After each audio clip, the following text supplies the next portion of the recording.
आज कुरुक्षेत्र। मैं कुरुक्षेत्र में जाऊंगा, मैं कुरुक्षेत्र में बसता हूँ। जो इस प्रकार सर्वदा कहता रहता है वह भी सारे पापों से मुक्त हो जाता है। वायु से उड़ाई हुई यहाँ की धूलि भी किसी पापी के शरीर पे पड़ जाए तो वह उसे श्रेष्ठ गति की प्राप्ति करा देती है। दृश्य दवती के उत्तर, सरस्वती नदी के दक्षिण तक कुरुक्षेत्र की सीमा है। इस बीच में जो लोग वास करते हैं वे मानो स्वर्ग में ही बसते हैं। युधिष्ठिर, जो आदमी मन से भी कुरुक्षेत्र की ओर जाने की इच्छा करता है उसके सारे पाप नष्ट हो जाते हैं और वह ब्रह्मलोक को प्राप्त होता है। कुरुकुल श्रेष्ठ, जो श्रद्धा पूर्वक कुरुक्षेत्र तीर्थ की यात्रा करता है उसे राजसूय तथा अश्वमेध इन दोनों यज्ञों का एकत्र फल प्राप्त हो जाता है। पुरातन युग। कुरुक्षेत्र का इतिहास वास्तव में संक्षिप्त रूप में भारतीय इतिहास ही है। इस पावन भू क्षेत्र में सरस्वती नदी के पवित्र तटों पर ऋषियों ने सर्वप्रथम वेद मंत्रों का उच्चारण किया। ब्रह्मा तथा अन्य अन्य देवताओं ने यज्ञों का आयोजन किया। महर्षि वशिष्ठ तथा विश्वामित्र ने ईश्वरीय ज्ञान प्राप्त किया। पांडवों तथा कौरवों ने इसी को महाभारतीय समर का युद्ध आंगन बनाया। भगवान श्री कृष्ण ने विश्व को अपनी गीता का अमर संदेश सुनाया। महर्षि वेद व्यास ने इसी से संबंधित महाभारत के प्रसिद्ध ग्रंथ की रचना की। महाराज कुरु ने इसी को अपना कृषि क्षेत्र बनाया और पुराणों ने इसकी महिमा का विस्तार पूर्वक वर्णन किया। इसी प्रसिद्ध एवं पावन क्षेत्र में समृद्धशाली हिंदू सम्राटों को राज्य लक्ष्मी से वंचित किया गया।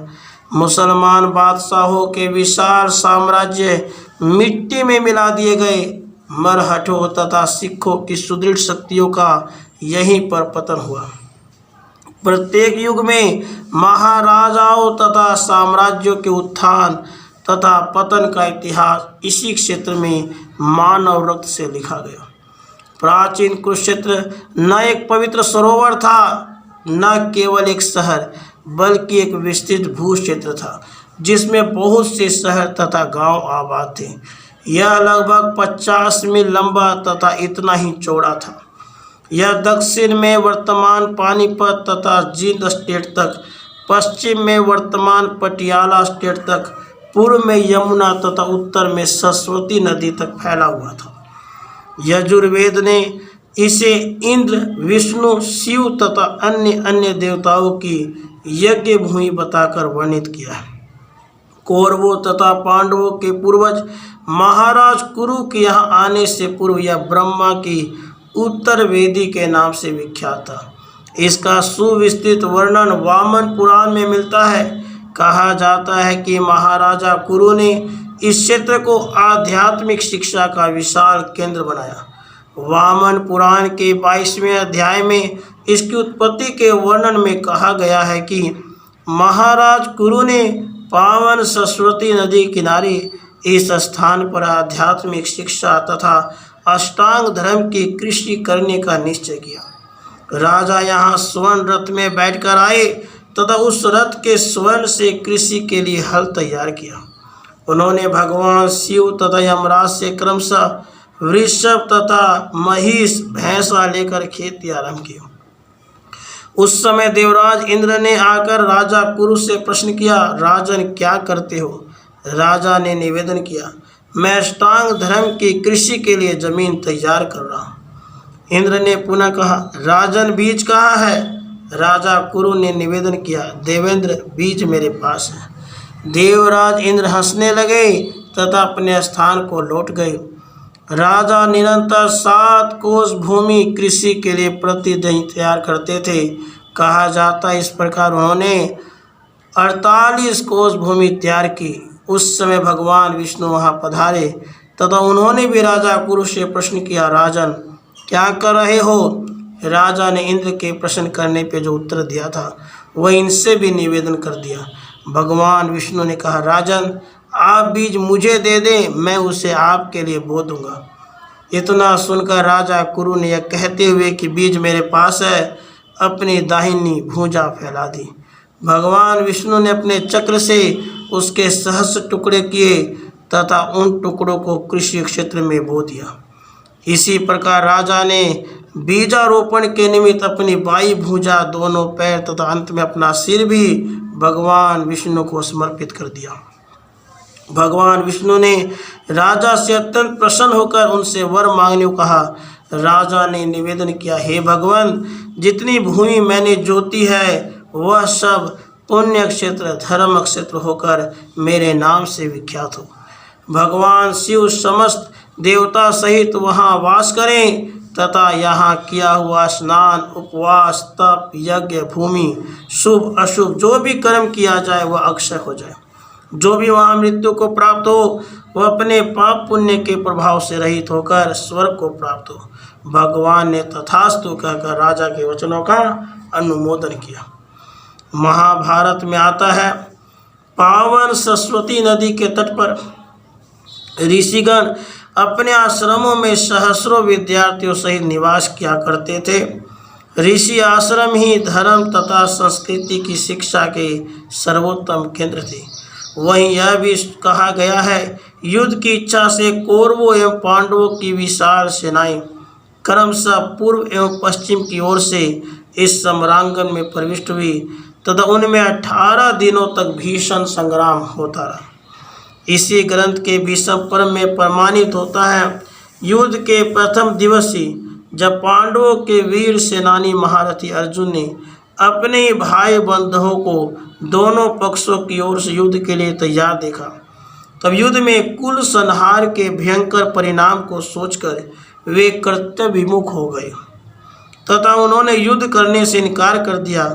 उस समय अर्जुन के सारथी बने हुए भगवान श्री कृष्ण ने उन्हें वेदों तथा शास्त्रों के सारभूत श्रीमद् भगवद गीता रूपी अमृत का पान करा के कठोर कर्तव्य पालन की प्रेरणा दी। भगवान श्री कृष्ण ने सम्रांगण के जिस पावन स्थान पर गीता का यह अमर संदेश दिया, सरस्वती नदी के तट पर वह पुण्य स्थान ज्योतिसर के नाम से विख्यात हुआ तथा आने वाली संतति के लिए तीर्थ बन गया। इस घटना का साक्ष्य यह स्थान वर्तमान कुरुक्षेत्र रेलवे स्टेशन से लगभग 5 मील दूर पेहवा जाने वाली पक्की सड़क पर स्थित है। आधुनिक ऐतिहासिक युग। प्राचीन धार्मिक ग्रंथों के आधार पर यह कहा जा सकता है, महाभारतीय युद्ध से लेकर महाराजा हर्षवर्धन पर्यंत यह क्षेत्र सांस्कृतिक तथा सामाजिक दोनों ही दृष्टिकोणों से उन्नति के शिखर पर था। सन 300 ईसा पूर्व में यूनानी राजदूत मेगास्थनीज ने लिखा है, लोग रात में भी घरों के दरवाजे खोलकर सोते हैं, चोरी तथा बदमाशी का नाम भी नहीं है, स्त्रियों का चरित्र उच्च कोटि का है, देश में चारों ओर शांति है, आर्थिक दशा अच्छी है, व्यापार तथा कला की उन्नति में राज्य प्रबंध की सहायता प्रदान है, लोगों का चरित्र उच्च कोटि का है। बौद्धों के समय में भी कुरुक्षेत्र आर्य संस्कृति वैदिक संस्कृति का सर्वोत्तम केंद्र रहा। हिंदू एवं बौद्ध परस्पर मित्र भाव से रहते थे। राजा बौद्ध हो अथवा हिंदू, वे अपनी दोनों ही प्रजा को समान भाव से देखते थे। महाभारत की इस प्राचीन युद्ध क्षेत्र का हमारे देश के इतिहास की प्रमुख घटनाओं से घनिष्ठतम संबंध है। थानेसर, पानीपत, तरावड़ी, कैथल, करनाल इत्यादि इतिहास प्रसिद्ध युद्ध मैदान कुरुक्षेत्र की इस पवित्र भूमि में ही स्थित है। 326 ईसा पूर्व से लेकर सन 480 ईसा के बाद तक प्रथम तो यह क्षेत्र मौर्य राजाओं के अधिकार में रहा। उसके बाद इस पर गुप्त राजाओं का अधिकार हुआ, जिनका राजत्व काल भारतीय इतिहास में स्वर्ण युग कहा जाता है। गुप्त राज्यकाल में यह क्षेत्र उन्नति के शिखर पे था। उस समय भी थानेसर ऐश्वर्यशाली तथा वैदिक साहित्य शिक्षा का सर्वश्रेष्ठ केंद्र माना जाता था। हर्ष के दरबारी प्रसिद्ध विद्वान राजकवि बाण भट्ट ने अपनी पुस्तक हर्षचरित में इस क्षेत्र के ऐश्वर्य का विस्तार से वर्णन किया है। उन्होंने लिखा है, थानेसर सरस्वती नदी के तट पर बसा हुआ है तथा धार्मिक शिक्षा एवं व्यापार का प्रसिद्ध केंद्र है। यहाँ का समस्त वायुमंडल वेद मंत्रों की ध्वनि से परिपूर्ण है। महाराजा हर्ष के समय चीनी यात्री हवान चियांग भारत भ्रमण के लिए आया था। वह सन 629 से 645 तक भारत में ठहरा। उसके उपलब्ध लेखों से तत्कालीन भारत की दशा पर अच्छा प्रकाश पड़ता है। यान चियांग स्वयं कई वर्षों तक हर्ष के राज दरबार में रहा। वह लिखता है, वर्तमान शताब्दी धार्मिक प्रगति का युग है। बौद्ध मत यद्यपि शक्तिशाली है तथापि उसका पतन हो रहा है। वैदिक धर्म पुनः उन्नति की ओर अग्रसर हो रहा है। निस्संदेह ही धार्मिक परंपरा ने थानेसर को उत्तरी भारत में सर्वोच्च स्थान प्राप्त करने में अत्यधिक सहायता प्रदान किया। इसके बाद का कुरुक्षेत्र का इतिहास तो बर्बर आक्रमणों एवं पैशाचिक विनाश का इतिहास है। यह पवित्र भूमि बराबर रक्त स्नात हुई और बार बार इसके पवित्र स्थल आतताई आक्रमणकारियों द्वारा ध्वस्त किए गए। अब तो जो कुछ अवशेष स्थित है उनका ही वर्णन दिया जा सकता है। कुरुक्षेत्र के पवित्र स्थान। कुरुक्षेत्र अर्थात कुरु का खेत एक विस्तृत क्षेत्र है जो लगभग 50 मील लंबा और उतना ही चौड़ा है। यह समस्त क्षेत्र ही अत्यंत पवित्र माना जाता है। पुराणों ने इसकी महिमा का विस्तार पूर्वक वर्णन किया है। जो इस क्षेत्र के दर्शन करते हैं, इसके तीर्थों में स्नान करते हैं अथवा निवास करते हैं, इस स्थान में प्राण त्याग करते हुए स्वर्ग प्राप्त करते हैं। इस क्षेत्र को भृगु क्षेत्र भी कहा गया है क्योंकि भृगु ऋषि ने यहाँ यज्ञों का आयोजन किया था तथा यह ब्रह्मा जी के उत्तर वेदी के नाम से भी विख्यात है। उत्तर वेदी ब्रह्मा जी के 5 वेदियों में से एक है जहाँ ब्रह्मा जी ने यज्ञ किए थे। पुराणों में उल्लेख आता है कि इस क्षेत्र में किया हुआ दान तप इत्यादि 13 दिन तक 13 गुनी वृद्धि को प्राप्त होता है। पवित्र वन तथा पवित्र नदियाँ। इस क्षेत्र में 7 पवित्र वन तथा 7 पवित्र नदियाँ मानी जाती हैं। वामन पुराण में वर्णन है। इन 7 वनों का इस प्रकार वर्णन है कि काम्यक वन, अदिति वन, व्यास वन, फलकी वन, सूर्यवन, मधुवन और शीतवन, ये 7 वन हैं। इसी प्रकार नदियों के संबंध में आया है। 7 नदियाँ इस प्रकार हैं: सरस्वती नदी, वैतरणी नदी, आपगा नदी, मधुस्त्रवा नदी, कौशिकी नदी, दृशद्वती नदी, हिरण्यवती नदी। पवित्र सरोवर तथा कूप। इसी प्रकार इस क्षेत्र में 4 सरोवर तथा 4 कूप अति पवित्र माने जाते हैं जहाँ अधिकांश यात्री दर्शन के लिए जाते हैं। पवित्र सरोवर ब्रह्मसर, ज्योतिसर, स्थानेसर, कालेसर। पवित्र कूप चंद्रकूप, विष्णुकूप, रुद्रकूप, देवीकूप। कुरुक्षेत्र में 360 तीर्थों की गणना की जाती है परंतु ऐसे यात्री कम ही होते हैं जो सभी तीर्थों के दर्शनों का सहन कर सकें। निम्नलिखित रेलवे स्टेशनों पर उतरकर यात्री अधिकांश तीर्थ स्थानों का दर्शन कर सकते हैं: थानेसर सिटी, कुरुक्षेत्र, अमीन, कैथल, जींद, सफीदो। प्रसिद्ध पेहवा या पृथुदक तीर्थ स्थान के लिए थानेसर से मोटर सर्विस चलती है तथा नरवाना ब्रांच की छोटी रेलवे स्टेशन पर पेहवा रोड स्टेशन से पेहवा को एक कच्ची सड़क जाती है। यहाँ के प्राचीन 7 वनों का अब कोई विशेष अवशेष नहीं रहा है। वनों को काटकर अब प्रायः खेतों का रूप दिया जा चुका है।